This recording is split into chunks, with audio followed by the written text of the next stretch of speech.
चूतिया लोग कानून की बात करते हैं। बंगाल में भी आप इंसाफ की उम्मीद करते हैं का? लेकिन ये दोगले जो संविधान की बात करते थे, जो जो जो वोट देते थे, उनसे पूछिए। वो नहीं, बांग्लादेश में जो चल रहा था लगातार टीवी और सब पे, अचानक वह बंगाल पे डाइवर्ट कर दिया किसने? इससे फायदा किसको है? ममता बनर्जी ने बर्बाद कर दिया है। ममता बनर्जी द्वारा ही किया गया है। कोलकाता में ऐसी विभत्स घटना जो लाखों लोगों को झकझोर रही है और हर जगह से आवाज उठ रही है कि सूबे की सीएम इस्तीफा दे, लेकिन इन सब के बीच सूबे की सीएम जो है रोड पर आती है और वो भी मांग करती है।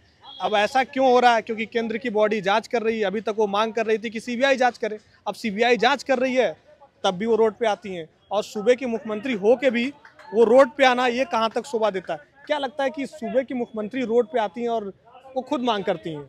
सूबे की तो खुद मुख्यमंत्री हैं, ऐसा क्यों हो रहा है? पूरी तरह से पश्चिम बंगाल का जो गवर्नेंस है वो ममता बनर्जी ने बर्बाद कर दिया है। वहाँ पे वहाँ के जो आम आवाम है, आम जनता है, उसको किसी प्रकार की कोई न्याय नहीं मिल रही है। ये तो अभी इंसिडेंट हो गया जो कि उस लड़की के साथ हुआ है, तो ये सब मतलब ये जागा गया, ये खुद गवर्नेंस द्वारा किया गया। ममता बनर्जी द्वारा ही किया गया है। सबूत मिटा रखी है ममता बनर्जी पूरी। उनको सबूत मिटाने से कोई मतलब नहीं है, वो क्योंकि ये उन्होंने ही करवाया है, ये उन्होंने ही किया है। ये वहाँ के निवासी ये बताएंगे आपको विस्तार से। अब इनका ये कहना है कि उन्होंने ही किया है, ऐसा कैसे? बांग्लादेश का कांड चल रहा है, उसको हटाने के लिए ये जानबूझ के ममता बनर्जी भेजवा के करवाई है। हाँ, कि बंगालियों को, चूंकि हम देखिए, हम तो बांग्ला में नहीं समझेंगे ना, लेकिन बांग्लादेश में हिंदुओं का अत्याचार हो रहा था कि नहीं? बिल्कुल हो रहा है। ठीक, उसके लिए ममता बनर्जी ने अपने आदमी को, ये वहाँ का प्रिंसिपल और ममता बनर्जी मिलके और जानबूझ के बांग्लादेश वाली घटना हट गया कि नहीं? हट गया, बिल्कुल हट गया। टीवी से हट गया, एजेंडे से हट गया, सारा चर्चा खत्म हो गया। अब वहाँ एक बात बताइए, बांग्लादेश में इस समय हिंदू काटे जा रहे हो तो कोई देश जानता है? नहीं जान पाएगा। जान पाएगा? कुछ लोगों को यहाँ तक कि वो लोग बोल रहे हैं कुछ लोग वहाँ पे घुस आए हैं, बंगाल में भी ऐसा है। नहीं, वो आए होंगे नहीं। मेरे कहने का मतलब, बांग्लादेश में जो चल रहा था लगातार टीवी और सब पे, अचानक वह बंगाल पे डाइवर्ट कर दिया किसने? इससे फायदा किसको है? नुकसान किसका हो रहा था? क्या राहुल गांधी ने बोला? क्या ममता बनर्जी ने बोला? क्या अखिलेश यादव ने बोला? ये चीज ना राहुल गांधी पूछ रहे हैं, ना सपा के नेता पूछ रहे हैं, कोई नहीं पूछ रहा है। अभी ये बताइए, इन सब के बीच में ऐसा नहीं लगता है कहीं वो उस आवाज को दब जाए, वो आवाज, उसको इंसाफ न मिले? राजनीति तो हो रही है फिर से। इंसाफ बंगाल में भी आप इंसाफ की उम्मीद करते हैं का? बंगाल में मतलब इंसाफ की, बंगाल में बता रहे कि इंसाफ नहीं मिलता है। इंसाफ क्या होता है? इंसाफ शब्द वहाँ प्रयोग नहीं किया जाता है। हाँ, अरे आप कितना भी बाहर के इधर आइए आप। वहाँ जिसकी लाठी उसकी भैंस। आप अगर अपना घर बनवा रहे हैं तो पहले थी वामपंथियों को, और इस समय टीएमसी के गुंडों को टैक्स देना पड़ेगा। बिल्कुल। आप ईंटा खरीदने जा रहे हैं, आप बालू खरीदने जा रहे हैं, आप सरिया खरीदने जा रहे हैं, इवन आप कोई चीज खरीदने जा रहे हैं तो 10% आपको टैक्स देना पड़ेगा। बिल्कुल सही बात है। यही है ना लोकतंत्र।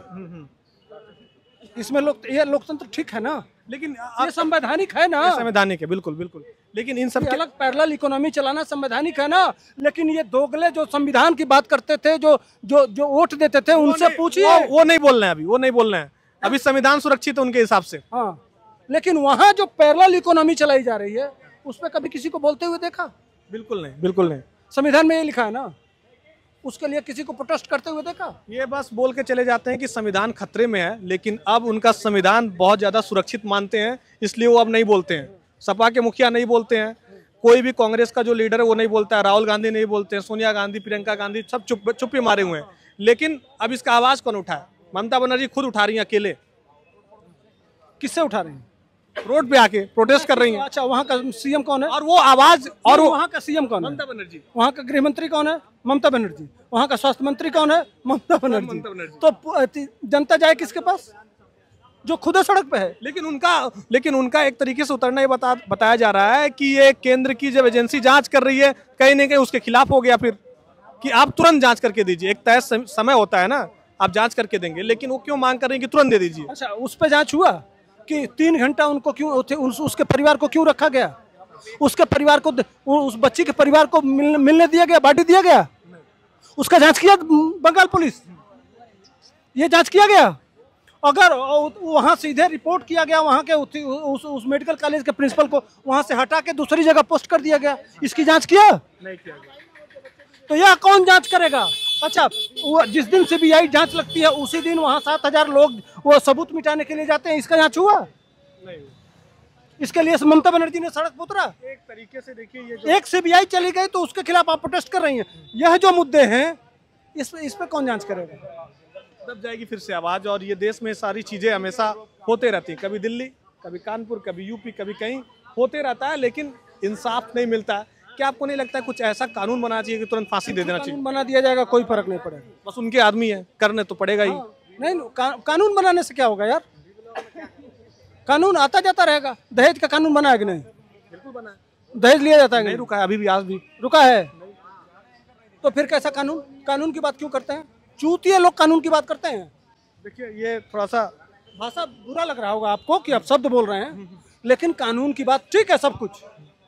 यह सिर्फ दिखावा है, एक सिस्टम है बड़े लोगों का, समझ रहे हैं ना? बड़े लोगों को ही इस सिस्टम से, इस कानून से सब कुछ उन्हीं को फायदा है। इक्का दुक्का कहीं घटनाएं घट जाती हैं, कोई फंस जाता है, लालू जैसे लोग तो फंस जाएं, अलग बात है ना? नहीं तो आज भी जिसकी लाठी उसकी भैंस, जिसके पास ताकत है, पैसा है, पूंजी है, पावर है, कुर्सी है, उसी के लिए लोकतंत्र है, उसी के लिए संविधान है और उसी के लिए व्यवस्था है। सीधी जान लीजिए, आम नागरिक के लिए कुछ भी नहीं है। वह एक समझ लीजिए नाली का कीड़ा है, उसको इसी में रेंगते रेंगते और मर जाना है और कोई पूछने वाला नहीं है। बंगाल के लोग मिले हमसे, उनसे बात की है तो बोलते कि हम नहीं बोल पाए। बंगाल में बात कर लेंगे, वहाँ नहीं, फिर भी नहीं बोले, वो बोले कि हम नहीं बात कर सकते हैं, इसलिए कि जीना ही नहीं है। बोलेंगे उस दूसरे दिन मार दिए जाएंगे। गैंग बना रखा गया है ना। इतना डर, इतना खौफ है भाई कि तो मार दिए जाएंगे तुरंत आपको बस। अच्छा एक बात बताइए, ट्विटर पे जो लिखे जा रहे थे बंगाल पुलिस, जो मैं कह रहा हूँ कि उन जो अटैक किए थे उन पे उनको उनसे लड़ना चाहिए उसके। तो कल ट्विटर पे क्या हुआ? जितने लोग बंगाल के खिलाफ सबको नोटिस कर दिया गया। पुलिस का यही काम है कि उस बच्ची को न्याय दिलाना। मतलब मैंने बंगाल की पुलिस कल दिन भर सिर्फ नोटिस जो ट्विटर पे लिख दिया, जो फेसबुक पे लिख दिया, अगर यूट्यूब पे आपने डाल दिया तो सिर्फ उसका काम है। कल दिन भर बंगाल की पुलिस ममता बनर्जी बुलाई और कहीं कि इनके सबको काम, वो नौकर है। बताइए कैसी मुख्यमंत्री हैं जहाँ पे लोग थर्राते हैं, कुछ बोलने के लिए भी डरते हैं। बंगाल की पुलिस ममता बनर्जी का जूता साफ करने के लिए रखी है, इससे ज्यादा उसकी औकात नहीं है। बस चलिए, बड़ी बात है। देखिए सूबे की मुख्यमंत्री कुछ ऐसी हैं, बहुत थर्राती हैं और लोग कुछ बोल नहीं पाते हैं। अब चूंकि एक ऐसा माहौल वहाँ पे बना हुआ है और ऐसा घटना घटा है, तो लोग चाहते हैं कि वो जवाब दें और उनसे कुछ सवाल पूछ लें, तो भी लोग थर्राते हैं, कुछ बोल नहीं पाते। आप सोचिए कितनी कड़क मुख्यमंत्री, एक तरीके से अलग वे में कड़क हैं वो। तो अब देखिए बंगाल पे क्या होता है, आने वाले दिनों में पता चलेगा क्या न्याय मिलता है या नहीं मिलता है, या केंद्र वही या वही प्रदेश वाली राजनीति होगी। ये तो आने वाले वक्त में पता चलेगा। आप देखते रहिए राजपाल।